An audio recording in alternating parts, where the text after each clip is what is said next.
مجھے افتخار ہے، عزت ہے میری کہ میں آپ کا نوکر۔ معصوم کی زبان میں، اہل بیت کی زبان میں ہم بانیوں اور ہم ذاکروں سے زیادہ اہمیت آپ عزاداروں کی ہے۔ یہ جو آپ میرے محتاج نہیں ہیں، میں آپ کا محتاج۔ مولا حسین پر رونے کے لیے آپ میرے محتاج ہیں، مگر مولا حسین پر رلانے کے لیے میں آپ کا محتاج۔ اس لیے معصوم نے فرمایا من بکا او ابکا او تباہ کا، جو ہمارے جد حسین پہ رویا، جس نے رلایا، جس نے رونے کا ماحول بنایا، یعنی بانی کو سب سے آخر میں یاد کیا امام، سب سے پہلے آپ کو یاد، پھر ہم ذاکروں کو یاد، پھر بانیوں کو یاد۔ اس لیے آپ کا مقام، یہ آپ کا حق ہے، آپ کا مقام ہے کہ میں یہ عزت سے کہوں کہ میں آپ کا نوکر ہوں۔ اسی حلیے میں رہتا ہوں اور صرف اس وجہ سے رہتا ہوں کہ نوکری کا حق ادا کروں۔ اور شاید ہی کوئی سفر ہو جو برابر میں کوئی آ کے نہ بیٹھا ہو اور یہ نہ پوچھتا ہو کہ آپ شیعہ مولوی ہیں، آپ سے سوال کر لوں، تو میں پہلا جواب یہ دیتا ہوں کہ میں پہن کے اس لیے پھر رہا ہوں کہ آپ سوال کر لیں۔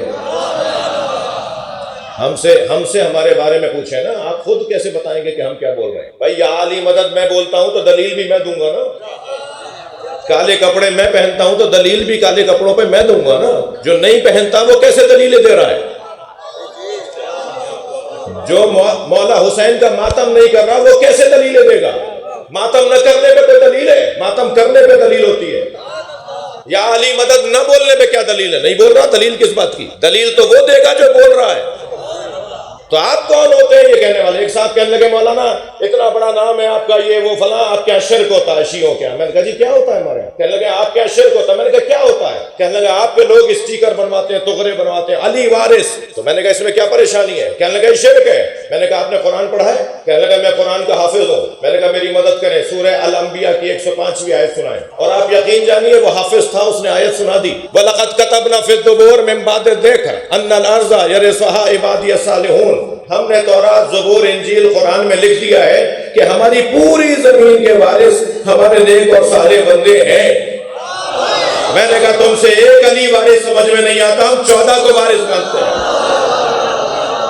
یہ قرآن ہے، قرآن میں اللہ نے اپنی زمین کا وارث نیک اور صالح بندوں کو بنایا ہے۔ جب میں نے کہا تھا نا مولا علی نبی مکرم کے علاوہ، ہمارے نبی کے علاوہ، نبی خاتم کے علاوہ تمام نبیوں سے مولا علی افضل ہے، تو اسی پنجاب میں بورڈ بیٹھ گیا تھا اس حقیر کے خلاف، علماء کا بورڈ بیٹھ گیا۔ الحمدللہ اس میں مولانا محمد حسین اکبر واحد شیعہ عالم اس وقت موجود تھے جنہوں نے کہا صرف یہ شہنشاہ حسین نقوی کا عقیدہ نہیں ہے، ہم سب شیعوں کا عقیدہ ہے۔ اس پہ پھر بحث چھڑ گئی، میں آپ سے 8-10 سال پرانی بات کر رہا ہوں، اور بحث چھڑی اور اس کے اندر بات آئی تو ایک دلیل ہم نے یہ دی تھی، بہت سارے دلائل ہیں ہمارے پاس، تو دلائل کا انبار ہے۔ جب قرآن میں اللہ نے مولا علی کو نبی جیسا کہہ دیا، فَقُلْ تَعَالُوا نَدْعُوا أَبْنَاءَنَا وَأَبْنَاءَكُمْ وَنِسَاءَنَا وَنِسَاءَكُمْ وَأَنفُسَنَا وَأَنفُسَكُمْ، ہم اپنے جیسے لاتے ہیں تم اپنے جیسے لاؤ۔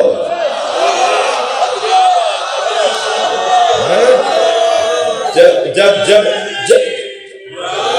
بھائی نہیں، مل کر لگائیے، مل کر۔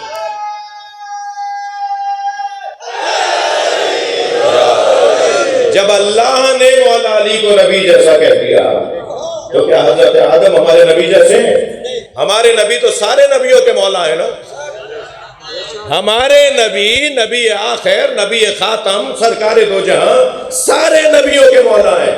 جو سارے نبیوں کا مولا ہے وہی تو کہہ رہا ہے من کنت مولا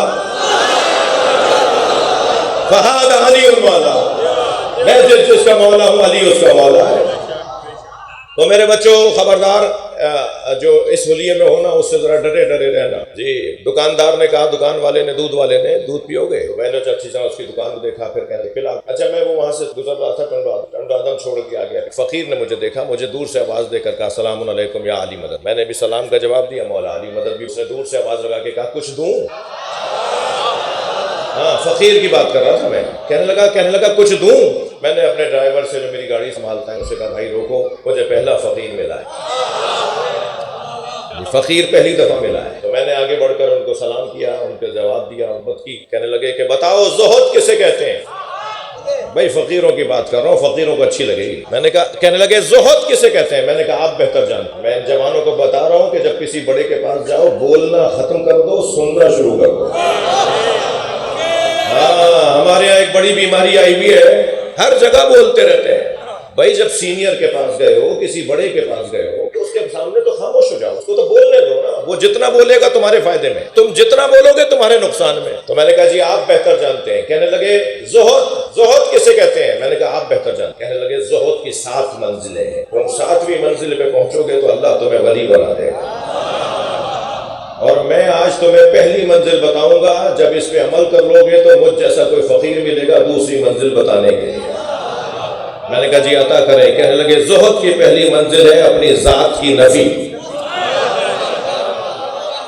اپنی ذات کی نفی کرو، انانیت سے باہر آ جاؤ، تکبر سے باہر آ جاؤ، غرور سے باہر آ جاؤ۔ اللہ کو تکبر اور غرور پسند نہیں ہے۔ تھوڑی دیر میرا ساتھ دیجیے۔ 5 رستوں سے انسان اس وائرس، اس بیکٹیریا کا شکار ہوتا ہے جسے تکبر کہتے ہیں۔ 5 رستوں سے یہ بیکٹیریا آتا ہے۔ ابھی کورونا آیا تھا نا، وہ ناک سے بھی جاتا تھا، وہ منہ سے بھی جاتا تھا، جی ہاتھوں سے، پھر وہ آپ ناک منہ کو لگائیں گے تو وہاں سے جاتا تھا۔ ہاتھوں کو اس لیے روکتے تھے کہ یہ تم ناک کو، یہ 2 جگہ۔ ایسے تکبر جو بیماری ہے نا وہ 5 رستوں سے آتی ہے۔ سب سے پہلا رستہ، مجھے آپ مولا حسین کی قسم ناراض مت ہوئیے گا، سب سے پہلا رستہ جس کے ذریعے سے تکبر آتا ہے وہ ہے زمیندارہ۔ زمین والے لوگ ہوتے ہیں نا، کتنی بنیاں ہیں، کتنے مربع ہیں، کتنے ایکڑ ہیں، اکڑ کے چلتا ہے، ٹیڑھا ٹیڑھا ہو کے چلتا ہے، زمین پہ ایسے پیر مار کے چلتا ہے جیسے اس کے سینے کو پھاڑ دے۔ زمین تکبر لانے کا، تکبر آنے کا ایک رستہ ہے۔ میں اور آپ اس کے دروازے پر بیٹھے ہیں جس کا حق تھا کہ وہ تکبر کرے، اس لیے کہ ابو تراب ہے۔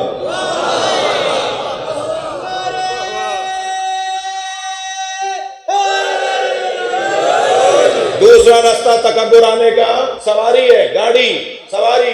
البتہ جو اللہ کی بنائی ہوئی سواریاں ہیں نا، ان پر بیٹھنے والا سینہ چوڑا کر کے بیٹھتا ہے، گھوڑا اس پہ سینہ چوڑا کر کے بیٹھتا ہے اللہ کی بنائی ہوئی سواریوں پر۔ اور جو آج ہماری مہنگی سواریاں ہیں، جب تک گردن جھکوا نہیں لیتی بیٹھنے نہیں دیتی۔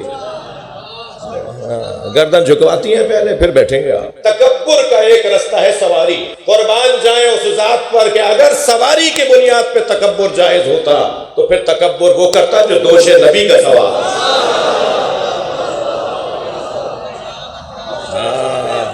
تکبر کا تیسرا رستہ جس کے ذریعے سے یہ وائرس آتا ہے وہ ہے دسترخوان۔ تیتر کھاتے ہیں یہ روزانہ، ہرن تو یہ ہر دوسرے دن کھاتے ہیں، اور ہرن کی 25 قسمیں، سارے ہرن کھا لیے انہوں نے۔ یہ بتاتے ہیں کہ میرے دسترخوان پہ 25 کھانے نہیں ہوں، اس وقت تک تو میرا دسترخوان ہی نہیں سجتا۔ تکبر دسترخوان کے ذریعے، غذاؤں کے ذریعے تکبر۔ سلام اس ذات پر جس کی پہلی غذا لعاب دہن مصطفیٰ بن جائے۔ تیسرا، چوتھا رستہ تکبر آنے کا، تکبر آنے کا چوتھا رستہ عزیزان گرامی وہ ہے منصب، کرسی۔ کرسی، یہ کون صاحب ہے؟ 17ویں گریڈ سے ان کی جاب شروع ہوئی تھی، 22ویں گریڈ سے ریٹائرڈ ہو رہے ہیں، ڈائریکٹر صاحب ہیں، یہ صاحب جی ایم صاحب ہیں، یہ صاحب گورنر صاحب ہیں، یہ وزیر اعلیٰ صاحب ہیں۔ یہ کرسی سے انسان کو تکبر آتا ہے۔ اللہ اکبر۔ کرسی سے تکبر کرنے والا تکبر کر کے اپنے آپ کو مٹا لے اگر اس کے ذہن کا حاکم علی نہ ہو۔ وہ کرسی کی بنیاد پہ تکبر کرے جس کے پاس اللہ کی جانب سے آئی ہوئی سب سے بڑی کرسی ہے۔ ہر ولی جب تک مولا علی کا گل نہ گائے، قصیدہ نہ پڑھے، اسے ولایت نہیں ملتی۔ جتنے بھی سلسلے ہیں ولایت کے وہ سب مولا علی تک جا کے پہنچتے ہیں۔ ایک سنی عالم نے مجھے روک لیا میرا یہ جملہ سن کے، کہنے لگے مولانا آپ یہ کہہ کر آئے ایک سلسلہ تو حضرت ابو بکر تک جاتا ہے، تو آپ نے کہا کہ ہر سلسلہ علی تک جاتا ہے، ایک سلسلہ تو حضرت ابو بکر تک جاتا ہے، 11-12 سلسلوں میں۔ میں نے کہا جن حضرت ابو بکر کے بارے میں تم کہہ رہے ہو نا، انہوں نے خود کہا ہے لم تلد النساء مثل علی بن ابی طالب، کائنات میں کوئی عورت ہی نہیں ہے جس نے علی جیسا بچہ جنا۔ علی جیسا تو دنیا میں کوئی نہیں، لہٰذا وہ سلسلہ بھی علی تک ہی جاتا ہے۔